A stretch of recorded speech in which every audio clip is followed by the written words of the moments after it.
श्री स्वामी समर्थ. तर कशा आहात सगळे? ठीकच असाल. तर आज आहे नागपंचमी. नागपंचमीच्या सगळ्या ताईंना हार्दिक हार्दिक शुभेच्छा.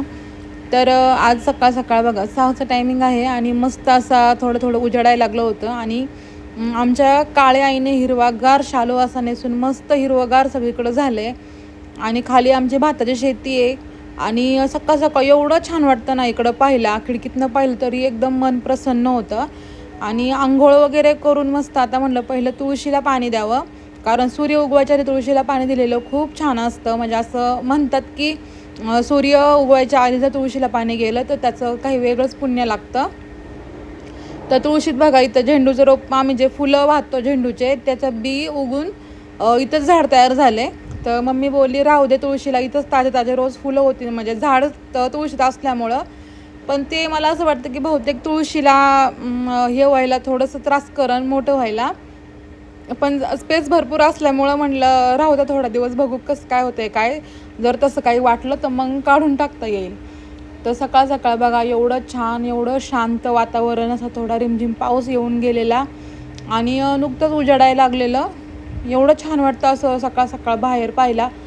रोज तर काही व्हिडिओ काढायला जमत नाही, पण आज म्हणलं सणासुदीचं थोडंसं तरी शेअर करावं तुमच्यासोबत. तर पारिजातकाचा सडा बघा किती छान पडला आहे खाली आणि ह्या झाडाचा सडा पूर्ण पाठीमागं म्हणजे भिंतीच्या पलीकडं पडतोय. त्याचं झाड थोडंसं वाकडं झाल्यामुळं पलीकडंच सगळे फुलं जायला लागलेत.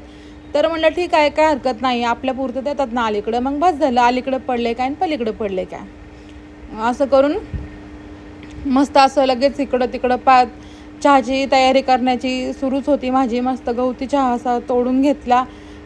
लगेच कढीपत्त्याचे पानं पण ताजे ताजे असे काढून घेतले. आज उपवास आहे सोमवारचा.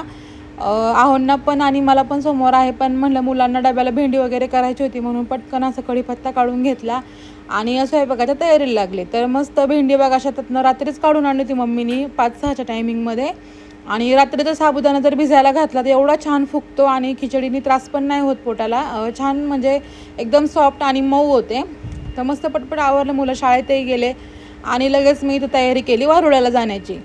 तर वारुळ्याला जायला भरपूर आमची तर माझ्या चुलत्या काक्या वगैरे सगळ्या असतात, पण मला शॉपवर जायची गडबड असल्यामुळं मी सकाळ सकाळी पहिलं मुलं शाळेत गेले आणि तयारी करून लगेच वारुळ्याला आले. तर मस्त एकटीनेच असं वारुळाची पूजा वगैरे केली. बघा लहानपणी किती छान असतं की फेर धरायचा, झोका खेळायचा. इथंच एक चिंचेचं झाड आहे, या चिंचेच्या झाडाला आम्ही खूप सारे झोके बांधायचो आणि खेळायचो. आमचा तात्या आम्हाला झोकेही बांधून द्यायचा आणि खूप छान ते बालपण होतं आमचं. इथंच होतं आणि नशिबाने मी इथंच राहते, त्याच्यामुळं माझ्या लहानपणीच्या आठवणी लगेच ताज्या होतात की आपण लहानपणी काय केलं होतं काही नाही. माहेरात असल्यामुळं माहेराच्या आठवणी कधीच विसरल्या जात नाही.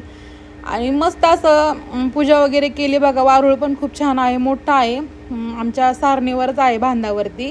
मस्त असं पूजा वगैरे करून आटपून घेतलं आणि इकडं तिकडं जरा व्ह्यू बघितला, कारण दुकानावर गेल्यामुळं काही इकडं यायला जमत नाही. तर मस्त पूजा वगैरे केल्यावर पक्ष्यांचा चिवचिवाट तर होताच होता, पण हिरवंगार असं मस्त आमच्या बघा शेतामध्ये सगळा भात लागवड केलेली आहे.